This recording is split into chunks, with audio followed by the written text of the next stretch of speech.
Boa noite, estou aqui com o grupo de arbitragem do BJJ Stars, né, pessoas que eu já confio há muitos anos. Acho que quando a gente comenta, né, que a gente montou o Dream Team do BJJ Stars, isso em todos os setores, eu acredito.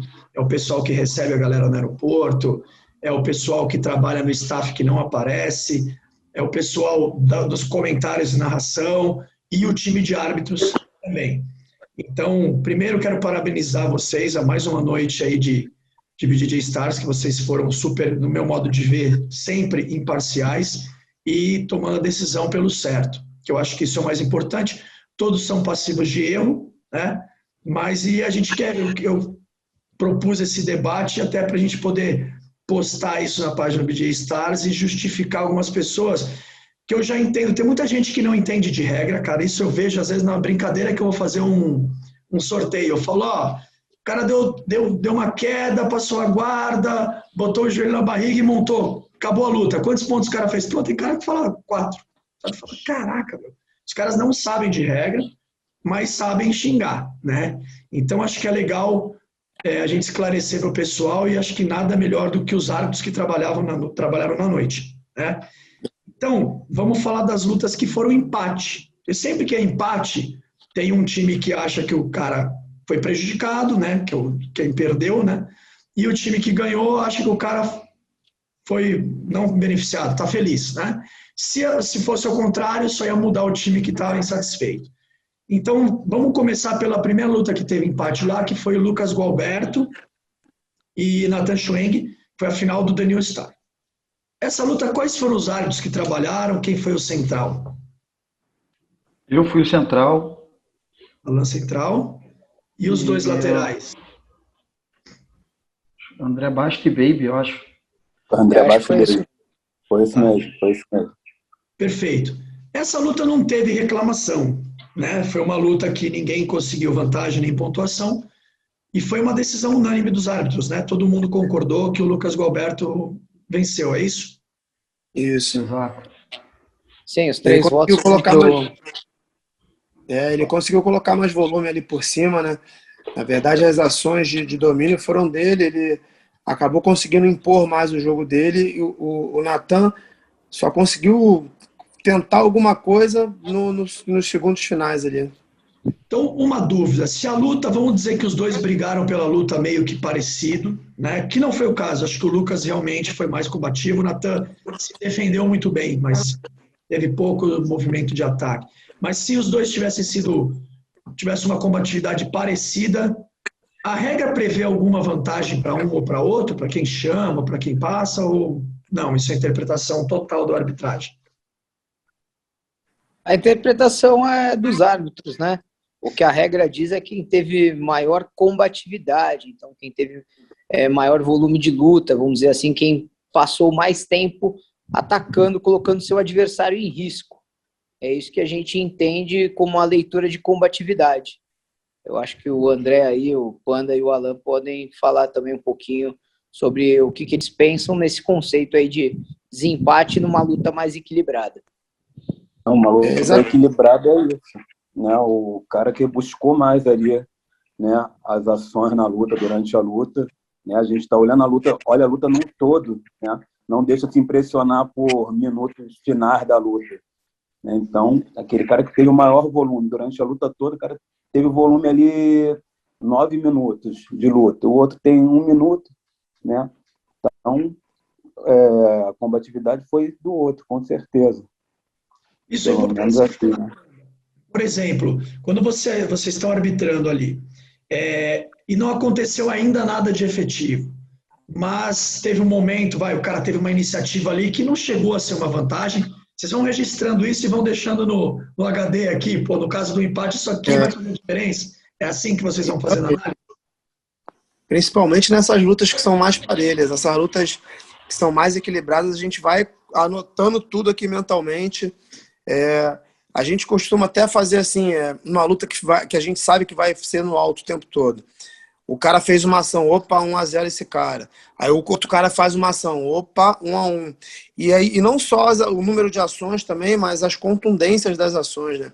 Às vezes tem um cara que tá que está tentando, está fazendo falsos ataques, está atacando, está fazendo falsos ataques, que talvez não, se o outro não fizer nada, ele ganhe. E aí eu tenho uma entrada de queda de verdade de conseguindo não chega uma vantagem, mas é um ataque mais contundente ali. De repente ele já passa, esse ataque dele já vale mais, entendeu? Isso tudo a gente vai tendo que fazer, fazendo a leitura e fazendo gravando ali na mente para poder chegar no final e decidir. Se a gente não for gravando assim, passo a passo, conforme a luta for acontecendo, chega no final ficar ruim para decidir. Certo. A gente chama isso de volume de luta, né? O atleta que tem mais volume de luta ali é o cara que, de fato, ele tem mais ações efetivas durante a luta.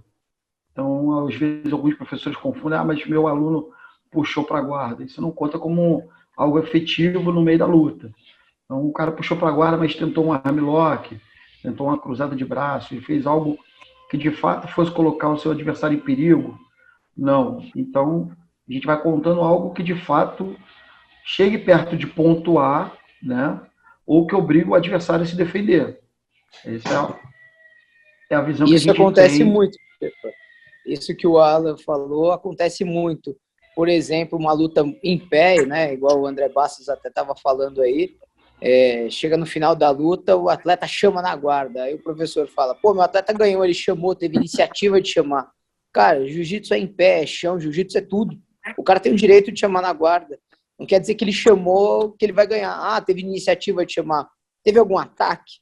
Ele gerou algum perigo para o adversário? Ele tentou fazer alguma coisa? Não, ele só chamou na guarda.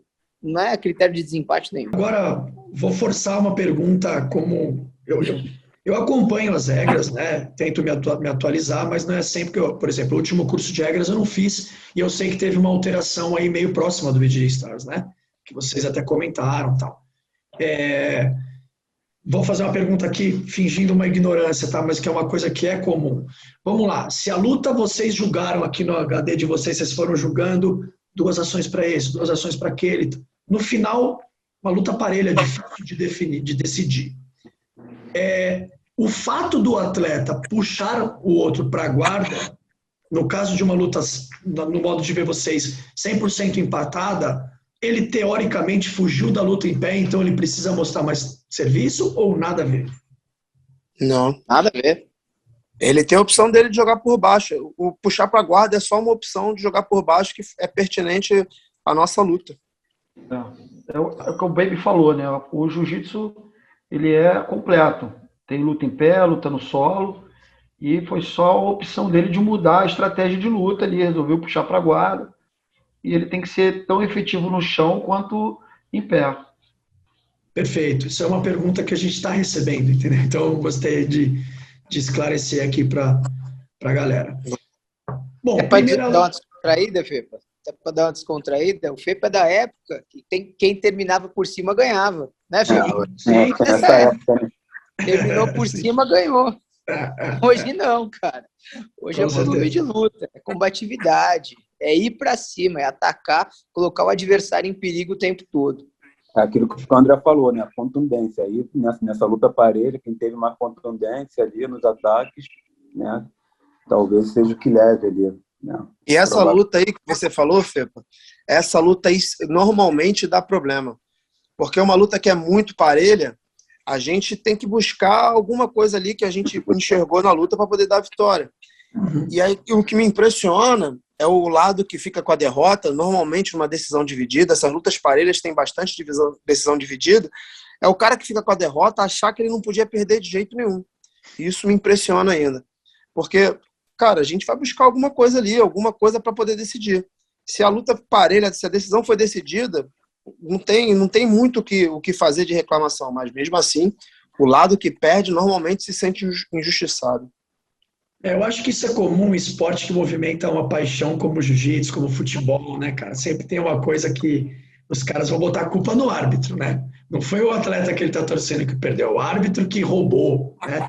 Então é importante a gente falar que o que eu falo para os meus alunos, acho que vocês também devem falar, pô, tenta resolver a luta, né? Fazer alguma coisa para não deixar na mão dos árbitros, não porque os árbitros vão te prejudicar ou não, porque eles vão ter a leitura deles da luta. Se você não fez nada, e a gente vai falar disso, porque as outras lutas de polêmicas, né? É exatamente o que o André falou, vai ter um lado que vai estar prejudicado, né? Vai se sentir prejudicado, não que tenha sido, vai se sentir prejudicado por não concordar, aí vem o lado torcedor na frente, né? Bom, vamos passar para a segunda luta polêmica, porque acho que a do Piauí, então, todos nós estamos unânimes na decisão, né? Acho que, Isso aí. claro, que ele mostrou mais combatividade mesmo, botou uma pressão ali e o Natan foi mais defensivo. Vamos lá, luta aí, por ordem. Aí tem a luta do Ebert com o Gutenberg. Eu acho que, se tratando do Ebert, né, um cara que ele é odiado e amado, né, então sempre gera os haters vêm para cima mesmo, né, cara? A torcida de que não gosta dele vem muito para cima, falando, pô, o BJJ Stars devia se chamar Ebert Stars. Nossa, ouvimos um monte de coisa, né? E eu queria falar da luta dele. A luta dele gerou algumas polêmicas, foi 0-0, não teve vantagem para ninguém, então chegou nesse momento aí da decisão de 3 árbitros, e foi 2-1, correto? Correto. Quem que era o árbitro central? Esse era o central, o Alan Moraes lateral e o Baby lateral também. Tá. Então, vou falar de pontos ali que foram onde as pessoas vieram reclamar para mim, me chamam muito no direct para falar sobre. Teve, se eu não me engano, 2 momentos, um para cada lado de tentativas, né, que frustradas, né? Uma tentativa, se eu não me engano, o Ebert sobe o Gutenberg sobe numa tentativa de raspagem, joga fora do lixo, né, com a perna dele, do Ebert aqui no ombro, e o Ebert pula do meio do tatame, né, até a ponta do tatame, que poderia ser caracterizado uma fuga, mas o Gutenberg perde a pegada da perna, não teve a saída de baixo e ida para cima, então vocês não computaram vantagem. E aí teve muita reclamação. Poderia ser uma vantagem, poderia ser fuga, né? Ter caracterizado fuga. O André era o que conduziu o combate, certo? Isso. O que você avaliou ali, André, desse movimento? Assim, na verdade, eu contei algumas ações dessa luta, né? Assim, em específico, o Gutenberg puxa para a guarda, né? Fechada. O Ebert consegue levantar bem, e quando ele abre a guarda, o Gutenberg percebe, essa é a minha leitura, tá? Quando o Gutenberg percebe que o Ebert vai abrir a guarda dele, ele tenta embolar por dentro. E aí quando ele começa o ataque para embolar por dentro, o Ebert sai num ataque de leg lock, que não chega também a completar. Mas ele sai nesse ataque de leg lock. Talvez a minha visão fosse a melhor para enxergar isso, porque estava bem ali em cima de mim, e essa parte da luta estava bem no meio mesmo. E o Gutenberg consegue defender botando na 50. Não chega a deixar o Ebert encaixar. A perna dele chega até a esticar, mas não chega a encaixar o golpe de uma forma completa. E aí o Gutenberg, dentro da 50, fica naquela briga. O Ebert ainda consegue dar um giro por dentro, que ele não chega a bater na lateral, mas ele consegue desfazer a 50 por cima, e o Gutenberg bota na 50 para o outro lado. Quando o Gutenberg bota na 50 para o outro lado, ele aproveita para raspar. Eu acho que ele se preocupou, talvez, com essa ação do Ebert, que foi uma boa ação de desfazer a 50. Ele sobe para raspar, sobe dentro da 50 ainda, e o Ebert, quando cai sentado, começa a levantar dentro da 50 ainda, e aí desfaz a 50. Não tem uma vantagem de raspagem, porque quando a posição começa e termina na 50, não tem vantagem. E aí eles ficam em pé, o Gutenberg com a perna do Ebert. Passa 3 segundos, eles em pé ali, né, o Ebert já na tentativa de fuga. Quando o Ebert chega perto de sair da área, antes de sair da área, o Gutenberg traz ele para dentro. Essa hora estava ali bem perto do Alan Moraes, a gente estava acompanhando bem de pertinho ali. O Gutenberg puxa ele para dentro, e parece que quando ele puxa ele para dentro, ele afrouxa um pouco a pegada. E o Ebert consegue chutar, pisa dentro da área, ainda virando de frente. Então tem um primeiro momento de fuga do Ebert, sim, que não foi caracterizada, porque o Gutenberg não deixa ele fugir. E tem um segundo momento de defesa da posição, que ele consegue defender dentro da área ainda. Quando ele defende, pisa dentro da área e vira de frente para o Gutenberg, a luta está perto do canto do tatame, os dois de pé, um de frente para o outro sem pegada. Eu paro a luta para botar no meio. Mas nessa hora, os professores que estavam lá, né, o próprio Júlio lá, ele lamenta o que o Gutenberg perdeu a pegada da raspagem. Fica nítido na câmera, ele perdeu a pegada. Ele sabe que ele não tinha punição. Essa foi uma luta que eu acho legal frisar, que o empate, para quem estava ali entendendo mesmo o que estava acontecendo, o empate não foi discutido em momento nenhum depois da pontuação. No final, o pessoal chega a pedir uma vantagem para o Herbert também, na hora que dá a passagem, o pessoal chega a pedir também, mas é o mesmo pedido que tem do outro lado. O empate foi pouco contestado, a decisão é que foi mais contestada mesmo. Mas essa situação da raspagem foi assim que aconteceu. André, deixa eu pontuar rapidinho, Fepa. Pontuar um pouquinho a situação da raspagem ainda. Se o André lembrar bem, o Herbert ele tenta fugir, não só uma vez, ele tenta fugir para frente, depois ele tenta fugir para o lado, e em todas o Guttenberg não deixa ele sair da área. E todo mundo fala, o Herbert fugiu. Galera, fugir é sair da área. Em nenhum momento ele saiu da área. O André estava ali cercando a luta, do lado que o Alan Bastos ainda estava sentado ali na cadeira também para ver a situação, e o Guttenberg não deixa sair. Eu acho que até por isso essa frustração do Júlio, porque o Guttenberg não deixa o Herbert sair para um lado, não deixa sair para o outro, e quando volta para o meio, perde a pegada. Então, assim, era melhor ter deixado o cara fugir. E aproveitando a análise do André, no HD está sendo guardado ali, né? Porque você falou aí de uma tentativa de raspagem, uma tentativa de leg lock, né? Isso vai sendo registrado ali no caso de uma decisão de 100 pontos. E uma tentativa de raspagem, né? O André já falou. Sim. A tentativa de leg, a tentativa nesse de momento, passagem, e aí a tentativa de raspagem. Nesse momento da luta, o Guttenberg está na frente, assim, na contagem que eu estou fazendo ali, o Guttenberg está na frente, claramente. Porque foi um pouco mais efetivo, né, na tentativa dele, que também não conseguiu concluir. Perfeito. Tá. Aí depois nós tivemos uma movimentação a favor do Herbert, certo? Certo. Que foi uma tentativa, abriu a guarda, deu uma corrida ali, até reclamou na hora de um chute, né? Foi um empurrão com a perna, né? O Guttenberg acho que empurra, não foi chute, nada. E também não teve efetividade nenhuma. Vamos falar um pouco desse movimento do Herbert. O segundo momento de ação bem contundente da luta foi quando o Guttenberg tenta chamar de novo de fechada. O Herbert consegue dar aquele pulo que não chega na lateral, mas ele dá um pulo batendo na meia guarda, com o corpo assim esticado.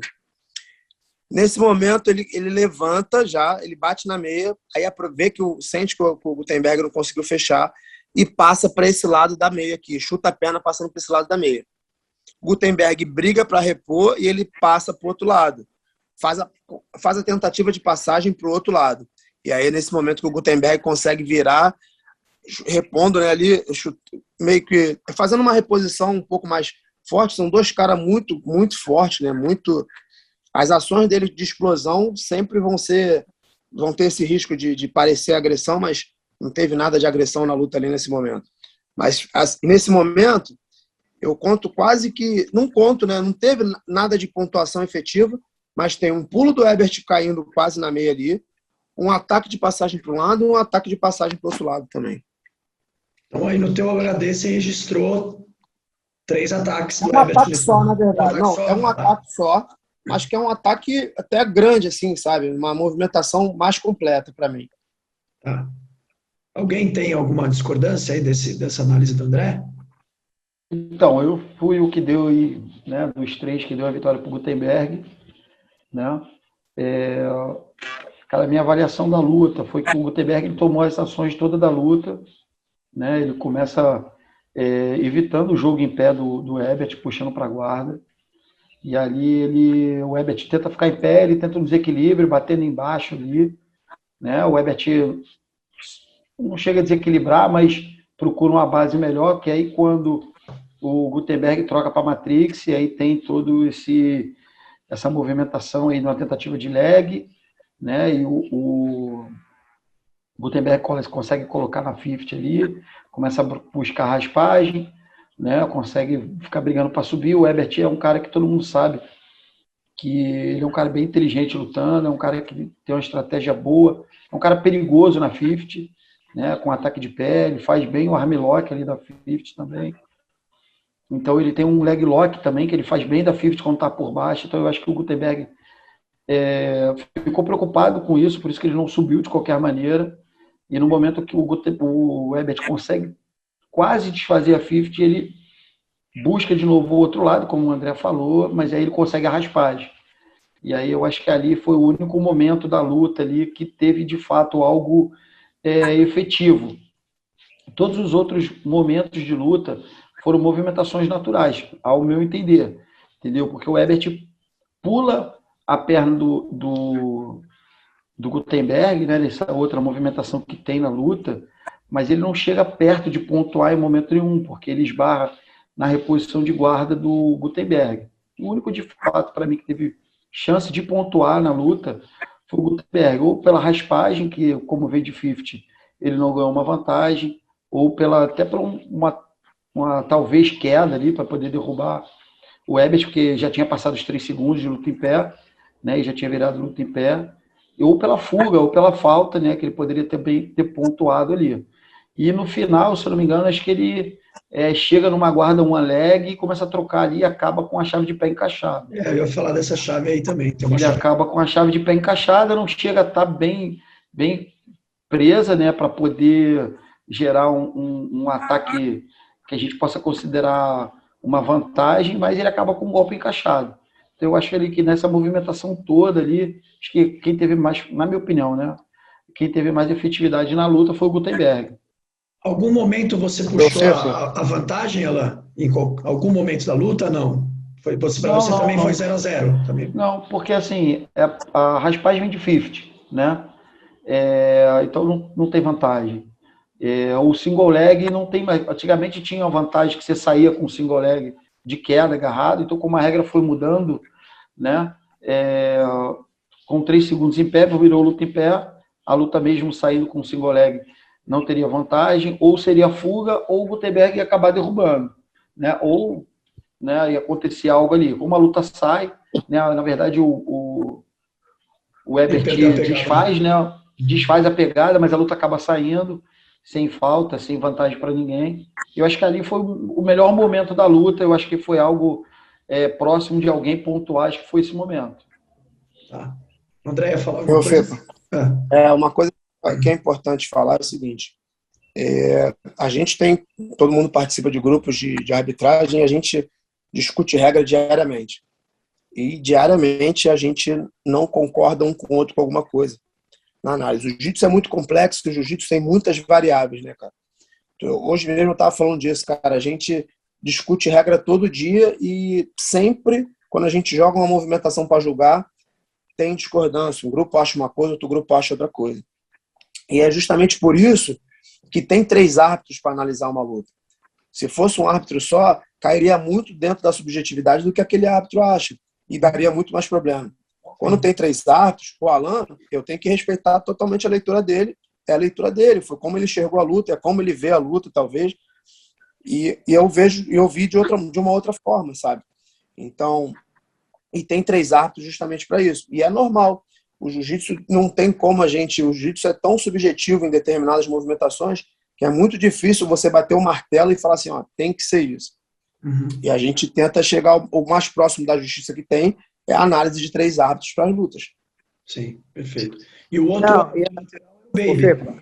Até pontuando aí o final da luta, né, que o Alan fala, o Guttenberg, ele mata o pé do Herbert ali, mas ele não chega a encaixar a americana de pé. O em cima, não acho que chega a encaixar, não. O tempo acaba, ele tem um pé do Herbert dominado com uma das mãos, mas ele não chega a encaixar um americano. Então, assim, ele está indo buscar uma finalização, mas acaba o tempo. Então, assim, poderia virar um ataque? Aí a gente não sabe, né? Acabou o tempo. O cara podia ter arrancado o pé também, né? Então, aí é muito difícil de avaliar. Então, nessa luta, o resultado foi 2-1 para o Herbert, na votação do André central, do Baby lateral, e o 1 do Guttenberg foi o Alan, é isso? Isso aí. Tive a mesma visão do Alan, mas eu suspeito falar, né? Que eu sou da equipe do Guttenberg, mas eu fiz a mesma leitura que o Alan ali e pontuei esses 2 pontos da luta também, que foi a quase raspagem ali e esse ataque no final, né, no pé, que eu acho que foi que fez toda a diferença. Achei que o Herbert teve só aquele momento ali de quase passagem. Mas eu sou da equipe do cara, meio suspeito eu estar falando nessa luta. Eu acho que isso foi uma coisa que também que trouxe essa repercussão pela internet. A gente Esse tem a ataque, galera né? os fãs do Herbert, né? Tem uma galera que é fã fiel dele. E tem o outro lado também da GF Team, que é uma das maiores equipes do mundo hoje em dia. O Gutenberg é um menino que é muito bom de jiu-jitsu, vem numa crescente muito grande, agrada muita gente, um jiu-jitsu muito bonito e tem conquistado bastante seu espaço. Então a galera, principalmente da GF Team, e que virou fã do Gutenberg, né, com toda a justiça do mundo, acabou defendendo mais a própria equipe, o que é natural também. E tem o pessoal que não gosta do Herbert também, né? Então, realmente teve esse barulho. Mas é importante a gente falar também que na escalação da arbitragem, quando algum dos árbitros tem algum tipo de envolvimento com a equipe, a gente prefere que ele fique fora, que foi o caso do Panda, que faz parte da GF Team, né? Então, só a análise do Baby, queria a análise do Baby, né, para deixar claro aí os pontos de vista. Tiveram uma clara do André, do Alan também, do Panda, que concordou com o Alan, e o Baby concordou com o André. Então, Baby, fala um pouco de como foi a tua análise ali no teu HD, ou quais foram as coisas que você juntou para poder também tomar essa decisão a favor do Herbert, no caso. Cara, eu vi uma luta muito parecida com a que o André viu. Foi essa a minha visão. E assim, como a gente falou anteriormente, chamar para a guarda é uma opção do jiu-jitsu. E eu via o Herbert, lógico, não contundente, mas com um domínio melhor ali na luta em pé. Só ele fez ataque, ele entrava ali o Ashibara dele, tentava uma balançadinha no Gutenberg, o tempo inteiro rígido ali, esperando o momento para chamar certo. Em nenhum momento ele, tentou trocar em pé mesmo, ele estava se acertando nas pegadas para chamar e o Herbert com domínio da pegada em pé. Ok, chamou para a guarda, beleza. E aí rolou o que o André já falou, eu concordei com ele.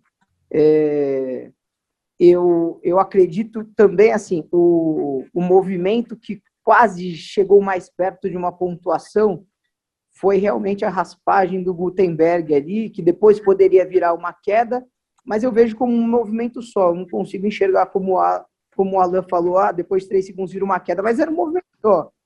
Hoje no jiu-jitsu, beleza, a pontuação muda, mas partiu do mesmo movimento. Então eu vejo como um ataque só, que passou-se o tempo, vai virar um outro ataque, mas teve a mesma origem, entendeu? Foi um momento mais perto de uma luta, mas muitas vezes eu vi o Gutenberg ali fazendo a guarda, com domínio da posição e sem se arriscar. Ele tinha as pegadas boas, tudo, e ali estava mais o Herbert ali brigando para sair e buscando atacar, e o Gutenberg só esperando um momento, não colocando o outro atleta em risco. Ele se arrumou, tanto é que a luta, depois que volta para o chão, né, fica muito tempo ali naquela one leg, né, aquela tentativa ali de raspagem, com domínio, o Herbert tentando sair, se desvencilhar para tentar uma passagem de guarda, e na minha visão o Gutenberg administrando uma pegada ali, esperando o momento para subir, mas sem colocar o outro em risco.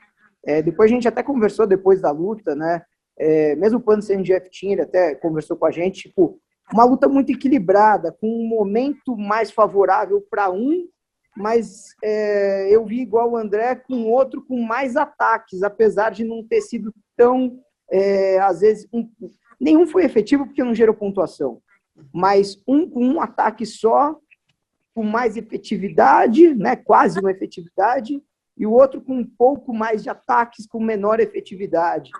Então, sinceramente, eu vi uma luta muito igual e eu acabei, acho que, pontuando igual o André por isso, porque eu vi um fazendo, três ataques e o outro 2.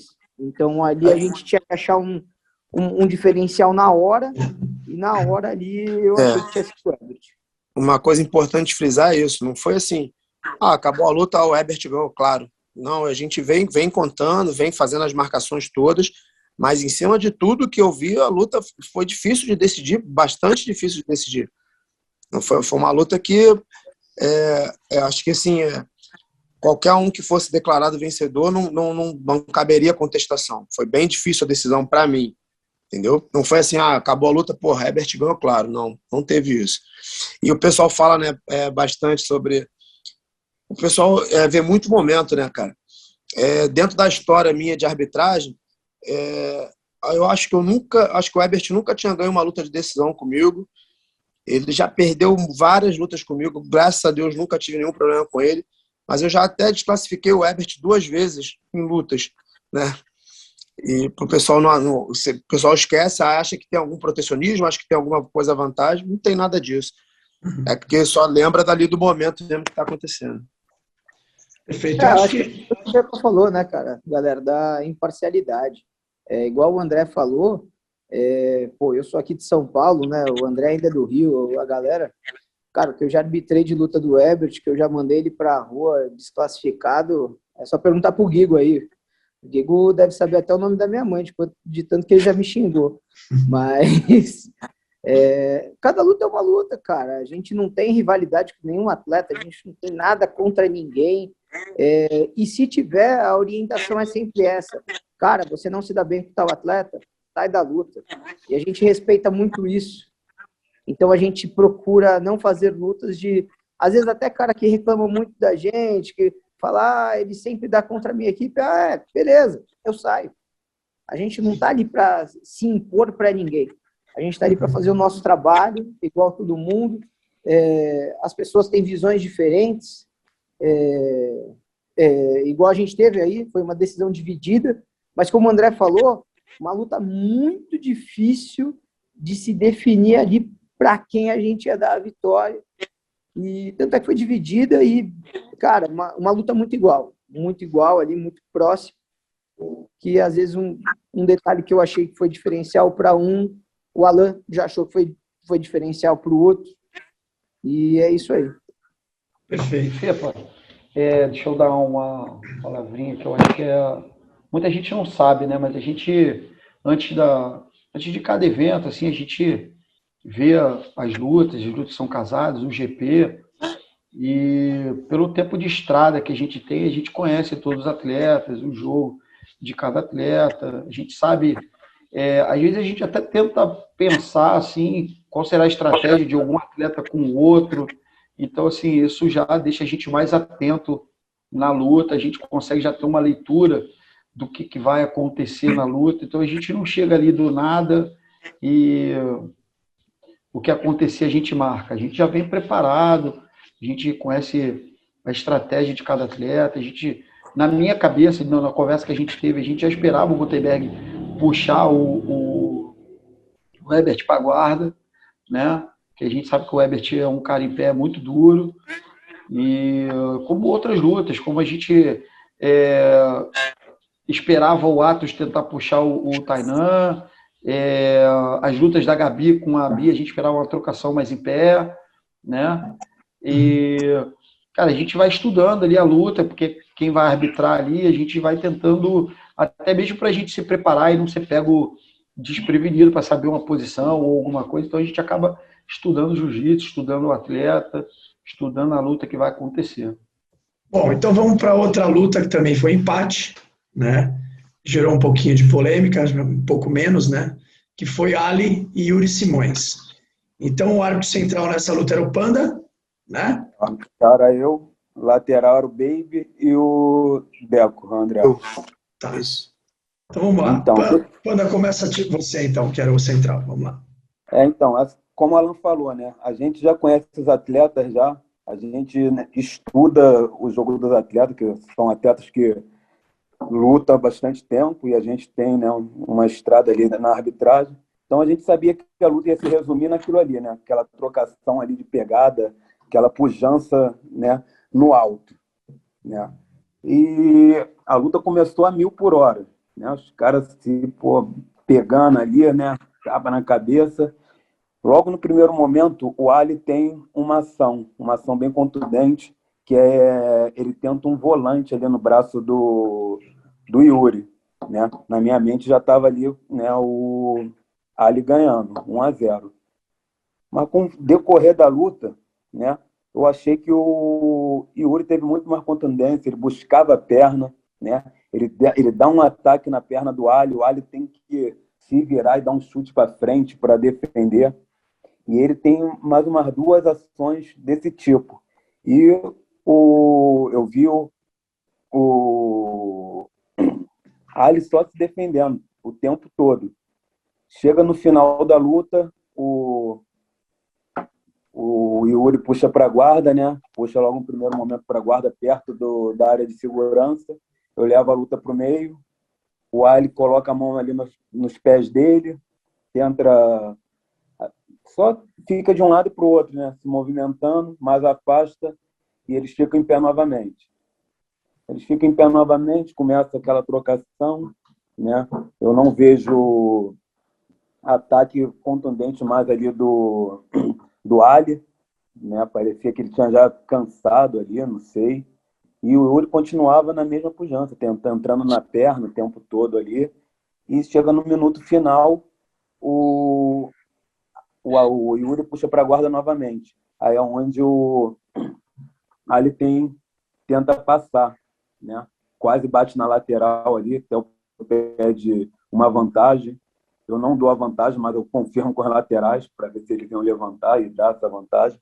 E, né, os laterais concordaram que não tinha sido vantagem ali, né? Então eu vi a luta dessa forma, né? Teve até um momento que a gente poderia ter até punido eles, né? Na primeira puxada para a guarda, na segunda puxada para a guarda do Yuri, né? Que ele puxa, o Ali não tenta abrir, ele também não tenta movimentar ali para fazer alguma coisa, fica os dois ali parados.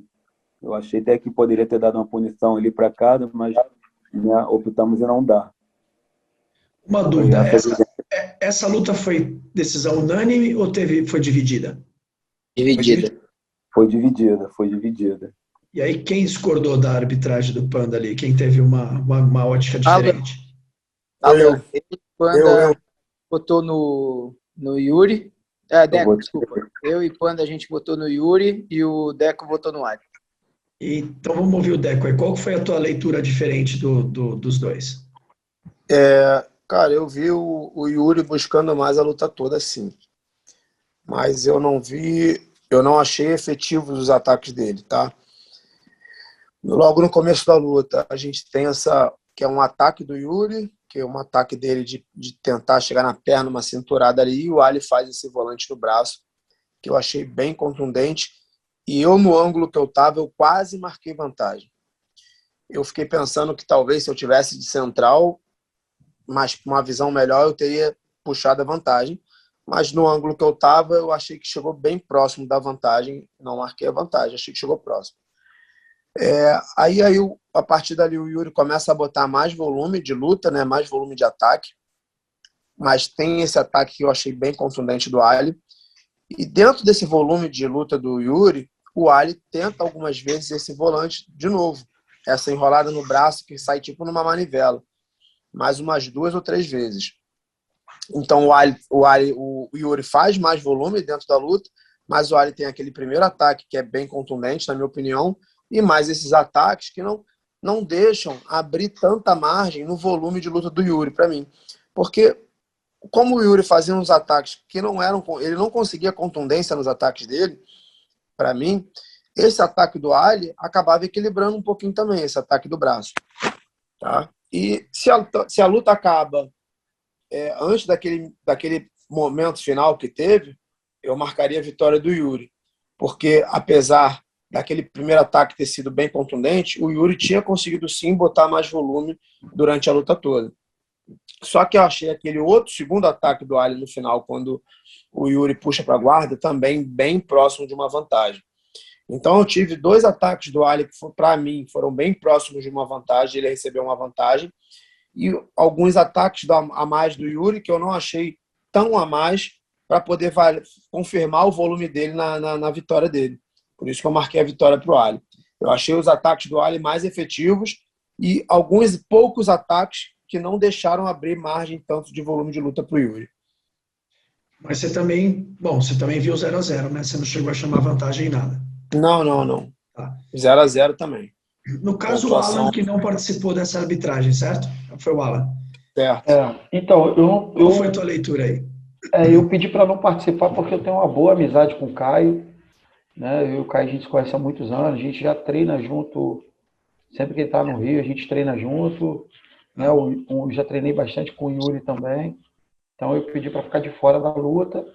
E na saída eu até comentei com o Caio, né, que o Yuri estava ganhando bem a luta até o final, né? Até a hora que ele chamou para a guarda ali no finalzinho, que ali deu um volume de luta maior pro Ali, né? Mas eu também concordo com que o Yuri ganhou a luta. Achei que ele teve, né, de 10 minutos de luta, ele teve volume maior, buscou a luta o tempo inteiro, né? Se expôs o tempo inteiro na luta, buscando, né? O Ali é um cara muito perigoso em pé. Então eu acho que o Yuri colocou um bom volume a mais do que o Ali. E eu acho que eu tenho certeza que a galera aí que fica na dúvida, que acha que o Ali ganhou, é muito mais por esse final ali, que o Ali, né, quase bate do lado ali do Yuri. Mas eu acho que no total da luta, dos 10 minutos, o Yuri foi melhor. Perfeito. Então, essa gerou um pouco menos de polêmica, né? O Ali mesmo veio conversar comigo, pô, achei que eu ganhei. Eu acho que aonde ele diz que seria a vantagem dele foi peraí aqui, ó, carregador aqui. Na alavanca do braço ali, né? E foi na alavanca do braço.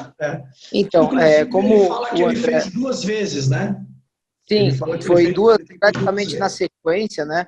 Uhum. Quando ele dá a primeira alavancada, eles giram e o Ali fica meio que de costas ali para mim, o Yuri de costas pro André. Eu vejo que ele vai com uma vontade grande, mas eu não tinha uma visão clara para dar uma vantagem. Eu não sei até onde o cotovelo do adversário subiu, se realmente chegou a um risco ou não. Então, assim, Não jogou, eu só marco aquilo que eu vejo. Se eu não vi, eu não posso marcar vantagem. Foi igual o André falou. O André falou, na hora que virou, ele ficou encoberto e a gente não conseguiu ver o lance claro. Quem então, estava assim, com a visão privilegiada se eu era o Panda, tivesse... Estava com a visão de privilegiada e não achei que foi vantagem. Achei que Sim, então, se eu tivesse no meio, teria uma visão melhor, e aí eu poderia falar para você, Fepa, com certeza, se foi ou se não foi. Eu não tive essa visão.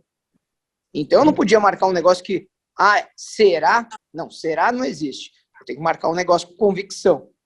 O Panda não marcou, ok. Se o Panda marcasse, eu também não ia tirar. Porque, pô, o cara tá ali no meio. Viu o lance? Ele tá com melhor visão do que eu. A gente também tem isso em relação aos 3 árbitros. Eu só posso tirar um ponto ou dar um ponto daquilo que eu tenho certeza que eu tô vendo. E aí, ele faz essa primeira, o Yuri continua na mesma estratégia, o Ali tenta uma segunda, mas não com tanta efetividade igual a primeira, e aí a gente escuta até o Caio falar, Yuri, não vá mais com essa mão aí, ele só quer arrancar seu braço. E aí o Yuri muda o jogo e começa eu acho que ele até troca a base, ele começa a entrar nas pernas do Ali, e por um momento ele quase derruba o Ali, né? Ele entra, ele consegue fazer uma catada na perna ali. A gente escuta até o Meihan chegar nas Meihan. pernas do Ali mesmo, que o Ali tem que se virar, se desvencilhar da pegada. E aí, a partir daquele momento, só vejo o Yuri buscando a perna. Lógico, não consegue, mas só ele entrando e o Ali defendendo. Ele entrando e o Ali defendendo, igual o Alan falou agora. O Yuri vai buscando a perna ali, até ele chamar na guarda. Quando ele chama na guarda a primeira vez, eu acho que já tem uns 6 minutos de luta, 5, 6 minutos de luta, já passou da metade. E ele ali sempre buscando a perna.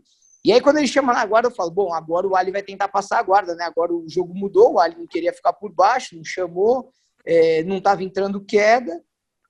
E ali foi quando eu me surpreendi, porque parece que os dois pararam. Foi até a hora que o Panda falou, pensei até em dar uma punição, não sabia se dava, se não dava. E aí depois essa luta volta em pé. E aí o Yuri volta a buscar a perna. E aí realmente, na hora que o Yuri chama ali no final, não sem pegada, né? Mas chama sem colocar na guarda nada, o Ali dá uma pressão, mas eu penso que nem o Alan. Um buscou a luta tentando buscar a queda o tempo inteiro durante 7 minutos, e o outro teve 3 minutos de ataque. Na combatividade, um buscou mais a luta do que o outro, por isso que eu dei a vitória ali pro Yuri. O Alan ia falar em relação ao Meihan, né? Que era que era o coach, né, do Ali, né?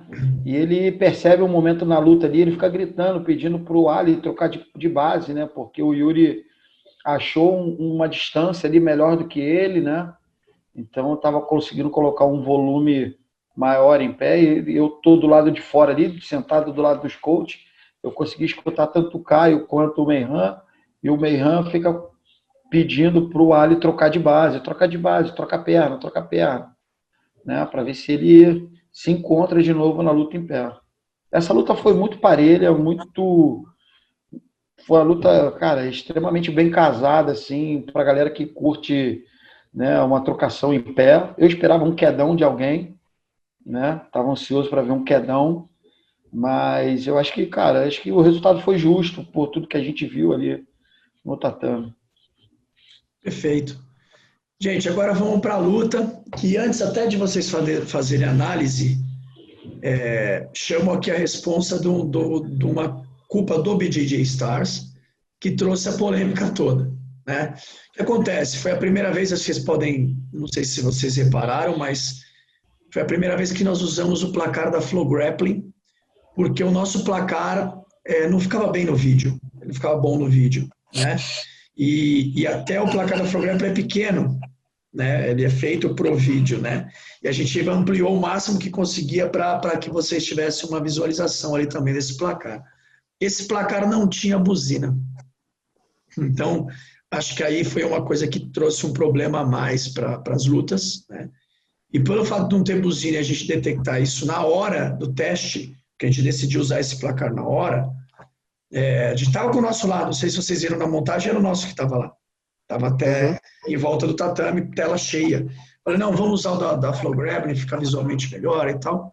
Bom, quando a gente teve essa decisão, bom, aí, caramba, não tem a buzina. E não ter a buzina trouxe um problema, por quê? Como é que a gente vai fazer a buzina agora? A buzina foi pro DJ. Então o DJ falou, não, eu baixo uma buzina aqui, na hora que o cara me der o ok, eu solto a buzina. E essa buzina desincronizou com o tempo, né? Verdade. Eu vi em algumas lutas a buzina acontecer depois do tempo de ser zerado. Bom, e aí vamos falar então da luta Matheus Diniz e Lucas Huck. Qual foi toda a polêmica? Que o Lucas pontuou durante a luta e o Matheus não teve polêmica, certo? Acho que isso ninguém reclamou. Epa, um detalhe dessa pontuação só. Só um detalhe. Muita gente questionou como o André Bastos, o André que era o central, né, André? Isso. Muita gente questionou como o André Bastos voltou essa luta para o meio, naquela situação ali, agarrado nas costas, não foi, André? Isso aí. Foi na fuga do Matheus Diniz. Isso. Coisa E a que galera aconteceu na luta da Bia e da Gabriela, certo? Não, então... Coisa que aconteceu igual na luta da Bia e da Gabriela. Não, diferente. Não? Da Bia e da Gabriela, eu parei antes de sair. Tanto é que eu até assisti a luta já de novo. Eu paro em cima do vermelho e volto na mesma posição igual. A do André, a luta sai para fora com o Matheus fugindo da área. Fuga clara. André, fuga clara, exato. Perfeito. O André para a luta, volta no meio, dá uma punição para o Matheus, dá 2 pontos para o Huck, e a regra agora fala o seguinte: se a posição no conceito do árbitro estava estável, é para voltar no meio igual. Então volta no meio com o cara cinturado nas costas. E muita gente falando assim, não, era só punição em 2, tinha que voltar separado. Peraí, o cara tava mão com mão, colado nas costas, totalmente estabilizado, e o Matheus saiu andando para fora. Peraí, isso é importante a gente falar, porque a gente usa a regra. Exatamente. Mas a galera não está atualizada. Esse é o detalhe. A galera não está atualizada. O André fez certinho. Eu era o árbitro de fora. Eu estava tranquilão. Eu tava ali, né, sentado de arquibancada assistindo a luta sem pressão nenhuma. Viu o André? Falei, pô, perfeito. Levou a luta pro meio. Do jeito certo. Antes de a gente falar isso, porque após a gente exibir esse vídeo, você que discordou e criticou isso, é interessante você ir lá se atualizar da regra, né? Porque se tá na regra... O Totti, ó, até cortando, o Totti fez uma publicação essa semana disso, eu repostei, André repostou, todo mundo repostou. E aí eu até recebi algumas, nossa, isso aí aconteceu na luta, não sabia. Perfeito. E na verdade o vídeo que é o tutorial da IBJJF é uma posição que é até mais difícil de julgar estável, né, que é aquela do carrinho de mão, do que uma cinturada que é muito mais simples de afirmar que está estável para voltar no meio, na mesma posição. É interessante que essa informação não é mais de difícil acesso para as pessoas. Hoje em dia, o que mais tem são tantos os webinários que rola todo final de semana quase, com o Totti, o Sancler, o Gabriel e o Rodrigo Lima. Tanto quanto os vídeos de tutoriais da IBJJF também estão disponíveis no YouTube para quem quiser assistir, para quem que se interessar em saber da regra. Perfeito. No YouTube, tem no YouTube e tem no Instagram também. No Instagram da CBJJ oficial e da IBJJF. A mesma situação, o mesmo vídeo. Tá sobrando. Isso falando das fontes assim, oficiais, né? Fora vários atos que têm feito esse trabalho de divulgação, de propagar a regra mesmo, de atingir o maior número de pessoas possíveis. Então não é desculpa mais para ninguém não ter esse conhecimento. Tá, então a polêmica maior que envolveu essa luta foi zerou o cronômetro e o Hulk tinha desmaiado, porque a pontuação então tá claro aqui, certo? Se ele tinha desmaiado antes do cronômetro zerar ou depois do cronômetro zerar. E por que do uso do recurso de vídeo? Se o BJJ Stars não tem o VAR. Aí um de vocês, acho que foi o André que falou, né? Que a regra da IBJJF permite a consulta. Fala um pouco disso, André. A gente, no Mundial, né, alguns eventos maiores, principalmente se a gente conta no Mundial, as lutas que a gente tem no BJJ Stars são nível de Mundial de faixa preta.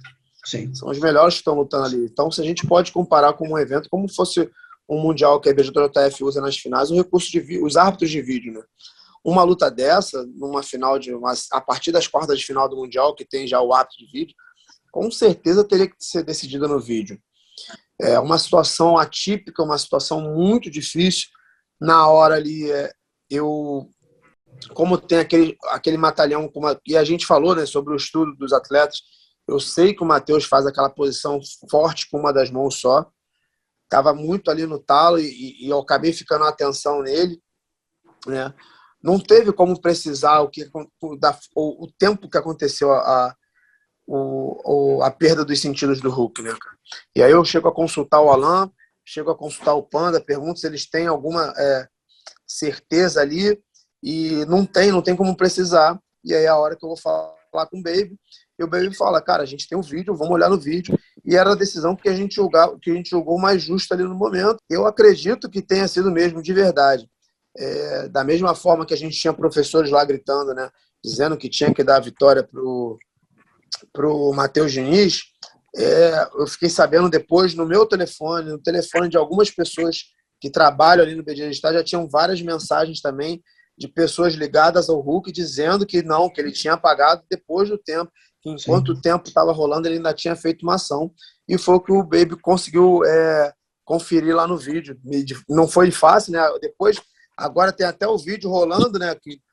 Tem um vídeo que mostra de cima com o tempo certinho lá, que a gente vê claramente a ação do Hulk assim, zerando o tempo já. A Flow Grappling fez um vídeo, né? A Flow Grappling fez um vídeo bem bacana, e o legal é que você olha o tempo e ali a Flow Grappling fala realmente, tipo, não tem como mensurar a hora que apagou nem nada, mas aquela última ponte do Hulk, quando ele volta da ponte o tempo zera. E aí a Flow Grappling abre um cronômetro, dá para ver um pouquinho, meio quando o Hulk meio que relaxa as costas, 3, 4 segundos depois, e aí com 5 segundos que já tinha acabado a luta, o Matheus solta, o André manda parar. Então, assim, e eu fui ali no caminhão para olhar, cara, e eu me prendi nesse detalhe, porque eu pedi pro cara do caminhão jogar 2 câmeras ao mesmo tempo e simultaneamente. Eu falei, eu quero ver o cronômetro e eu quero ver no mesmo tempo a hora que o Hulk faz essa ponte. E o Hulk faz a ponte, volta, o tempo acaba. Eu falei, bom, ninguém faz uma ponte apagada. Ninguém faz uma ponte apagada. E aí, numa ponte pro lado para sair, né? Tentar sair do acho que, inclusive, ele abraça a perna nesse momento.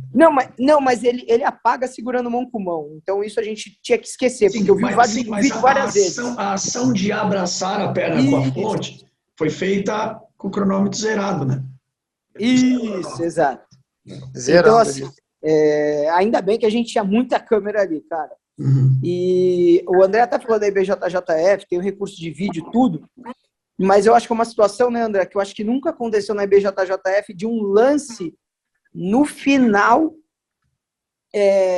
a gente poder ver, né? Tanto é que um dos líderes da outra equipe até fala, mas na IBJJF tem a questão do delay, que o cara tem 5 e 10 segundos para ver. Mas isso é durante a luta. Nunca a gente teve que ver um vídeo quando acaba a luta, porque quando acaba a luta a gente consegue voltar o vídeo várias vezes se quiser. Só que nunca teve um lance polêmico no final da luta. Então não dá para falar, você pode fazer isso na IBJJF ou não. Nunca aconteceu. Perfeito. Mas eu acredito que de forma, assim, pensando sensatamente, eu acredito que os caras iam julgar pelo vídeo. Não tem por que não fazer. Sim. Se tem um recurso ali para isso. E a regra fala um detalhe, tá? É um detalhe muito importante, que fala, após acabar o tempo, mesmo que o atleta perca os sentidos, se ele perder os sentidos após acabar o tempo, ele é declarado vencedor.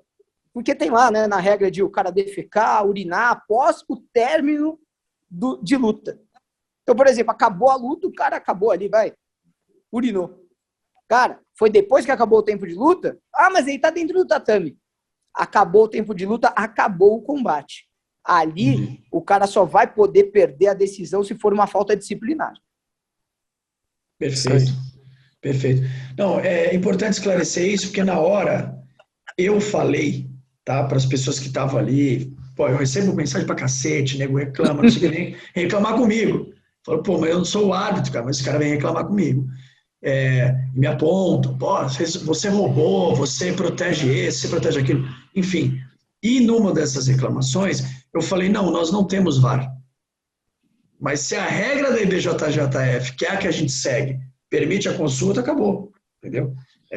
E a gente fala em todos os eventos, seguimos a regra da IBJJF com duas alterações. Sim. Tempo de amarração de 10 segundos, falta de combatividade, e em caso de empate, o atleta que fizer a última pontuação positiva é declarado vencedor. Perfeito. 2 alterações, o resto é igual. Isso está no contrato, inclusive, dos atletas. Tá? Então, o que nos deixa, essa regra a gente segue e ponto final. Perfeito, gente. Eu acho que tem mais alguma coisa. Diga. Quem quer falar? Tem um detalhe que, assim, acho que ninguém se atentou para isso, porque existe a parte, claro que eu não estou julgando essa parte, mas se após o término de luta, né, o atleta continuar apertando, né, o adversário vier dormir, ele é desclassificado. Então, assim, a gente não pensou nessa parte porque a gente teve todo o tempo do relógio ali e tal, né, o tempo que demorou a parar a luta, mas se o André dá um parou ali e o estrangulamento prossegue até o atleta dormir, o Hulk, né, a gente teria que ter desclassificado o atleta Matheus Diniz. Perfeito, tem mais isso. Ali foi um negócio, um calor, foi uma coisa muito fração de segundos, né? Não acho que dá para caracterizar uma falta de esportividade do Matheus, né? Mas a regra permite isso também, né? Perfeito. Não, mas eu não achei que foi falta de esportividade do Matheus, não. Nem eu também, nem eu também. O Matheus até solta, pô. O Matheus até solta. Ele até solta quando o Hulk apaga. Então, só que o que eu estou levantando é algo... O que eu estou levantando é algo que existe dentro da regra. Sim, né? Se o atleta permanecer no estrangulamento após o término de luta, o árbitro mandar parar, o atleta vai ser desclassificado. Então é algo normal, né? É uma falta disciplinar. Não estou falando que foi o ato do Matheus, mas é algo também que para a galera também ficar consciente sobre a regra. Tá, perfeito. Panda ia falar alguma coisa, Panda, aqui na hora, não escutei. Não, era isso também. Que foi o Matheus que soltou o golpe, que avisou até para o André. Boa. Perfeito, gente. Eu acho que tem mais alguma coisa que vocês querem colocar, que acho que as polêmicas estão bem explicadas aqui agora. Tem alguma outra coisa que passou despercebido? Acho que não, né? Só fechando aí, galera, o que eu vejo no BJJ Stars, né, e em alguns outros eventos que eu também posso estar trabalhando, aqui no Brasil eu vejo muito isso forte, mas comparando com os eventos lá de fora, tá, Fê, dos Estados Unidos, os nossos eventos do Brasil aqui, eu acho que eles estão muito bem cotados em relação à arbitragem e tudo mais. E uma coisa, vou até citar o nome dele, que de vez em quando eu falo com ele, o Vitor Dória, levantou uma lebre outro dia falando, Estamos de olho em vocês, atletas que vêm lutar esses eventos particulares, que valem milhões, e vêm com um kimono que não dá nem para fazer pegada. Cara, aqui a gente mede todos os kimonos. Todos.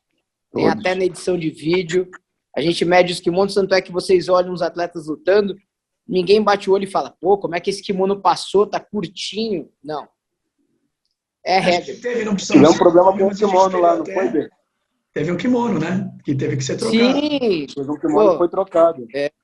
Foi trocado, o menino conseguiu lá arrumar um kimono lá para passar e graças a Deus deu tudo certo. Mas, galera, padrão IBJJF aí.